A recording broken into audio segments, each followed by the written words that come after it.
नमस्कार मित्रों। 90 वर्ष की उम्र तक कोई व्यक्ति किसी भी क्षेत्र में कोई कलाकार अगर प्रासंगिक रहता है, रेलेवेंट रहता है, स्मरणीय रहता है, तो आप मानिए कि बहुत महान कलाकार है। और मैं जिक्र जिनका कर रहा हूँ, आशा भोसले, जिन्हें आशा ताई के रूप में भी पुकारा जाता है, 90 वर्ष की हो चुकी हैं। 1933 में सांगली में जन्म हुआ था और क्या अद्भुत उनका जीवन सोपान, कला के प्रति समर्पण का सोपान कितना अद्भुत है, उस बात का अंदाज़ा आप स्वयं ही लगाइए। 12,000 से अधिक गीतों का गायन, प्रस्तुति, और कुल मिलाकर 14 भाषाओं में ये प्रस्तुतियाँ, और 14 भाषाओं में इस ढंग से प्रस्तुतियाँ कि कई बार ये बड़ा लगता भी अजीब है और आश्चर्यचकित लोग रह जाते हैं कि ये मूल रूप से पंजाबी हैं या मूल रूप से बांग्ला भाषी हैं या मूल रूप से तमिल भाषी हैं, क्योंकि हर भाषा में जब इन्होंने गीतों का प्रस्तुतिकरण किया है तो लगा ऐसे है जैसे अपनी मातृभाषा में कोई समर्पित भाव से पूरा न्याय करते हुए सुरों के साथ गीत गा रही हैं। और तो और रही रूसी और अंग्रेज़ी भाषा में भी गीत गाए।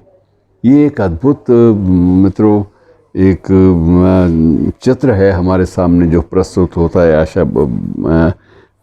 आशा जी के बारे में। 1948 में इनका पहला गीत सावन आया के रूप में लोकप्रिय हुआ था और उसके बाद ये परंपरा निरंतर चली जाती है।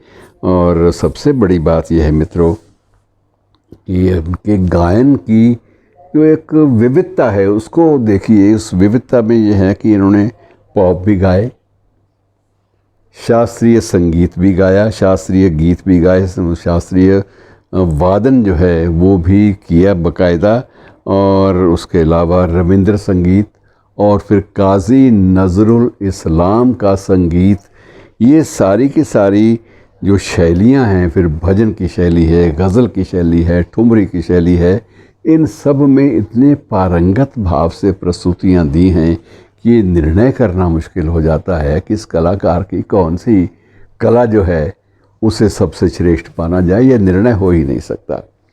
और उम्र में पहली जो शादी थी वो छोटी उम्र में हुई, लेकिन किसी कारणवश, किन्हीं मतभेदों, पारिवारिक मतभेदों के कारणवश वो शादी लंबे अरसे तक नहीं चल पाई और दूसरा विवाह पंचम दा के नाम से प्रख्यात संगीतकार आर.डी. बर्मन के साथ हुआ।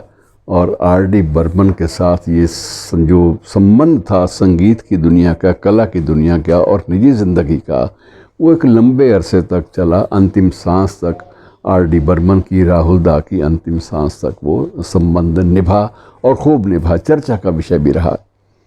अब उनका एक नया स्वरूप सामने आया है और वो है, उनसे एक बार पूछा भी गया था एक साक्षात्कार में कि यदि आप संगीत की दुनिया में ना आती तो क्या करती।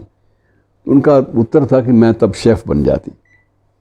और मित्रों, ये भी आपके लिए एक सुखद जानकारी भी सुखद हो सकती है, शायद आपको पता भी हो कि वो एक श्रृंखला, आशा के नाम से ही एक श्रृंखला कॉफ़ी बार की और इन वस्तुओं की वो बाकायदा आरंभ कर चुकी हैं। दुबई और कुवैत में उन्हें अपूर्व सफलता मिली है और शीघ्र ही आने वाले समय में वो 40 नए रेस्तरां भारतीय क्षेत्रों में, भारतीय महानगरों में खोलने जा रही हैं। और सभी की जो चेन है, श्रृंखला है, उस श्रृंखला का नाम सभी आशा जी के नाम पर ही चल रहे हैं और चलेंगे। और एक नाम का अपना एक ब्रांड होता है कि ये ज़रूरी नहीं है कि उधर सिर्फ संगीत की दुनिया में, बल्कि दूसरी दुनिया में भी इनको एक शेफ़ के रूप में भी प्रख्यात माना जाता है कि ये अब भी इस उम्र तक जो व्यंजन अपने हाथों से बनाती रही हैं वो पूरे फिल्मी जगत में और एलीट क्लास के अभिजात्य वर्ग में बेहद लोकप्रिय रहे हैं और इन्हें बड़े सम्मान की दृष्टि से देखा जाता है। सबसे बड़ी बात यह है मित्रों, जिस काल में इनका संगीत की दुनिया में, गायन की दुनिया में प्रवेश हुआ था, वो ज़माना और था। उस वक्त पूरा दबदबा गीता दत्त का होता था या फिर लता जी का अपना एक था, और शमशाद बेगम, इनके सामने कोई टिक नहीं पाता था। लेकिन इन सब बड़ी हस्तियों के बीच में, इन सब दिग्गज गायकों के बीच में, गायिकाओं के बीच में आशा जी ने अपनी जगह इतनी सम्मानजनक ढंग से क्रिएट की, बनाई कि वो अब स्मरणीय हो चली हैं। और अब ये है कि लता जी तो अब लगभग निष्क्रिय स्थिति में हैं, लेकिन ये अब तक सक्रिय बनी हुई हैं। और मित्रों, ये बहुत बड़ी बात है कि इनके गीत भी और इनकी जो श्रृंखला है रेस्तराओं की, दोनों ही समान भाव से लोकप्रिय हो चले हैं। धन्यवाद।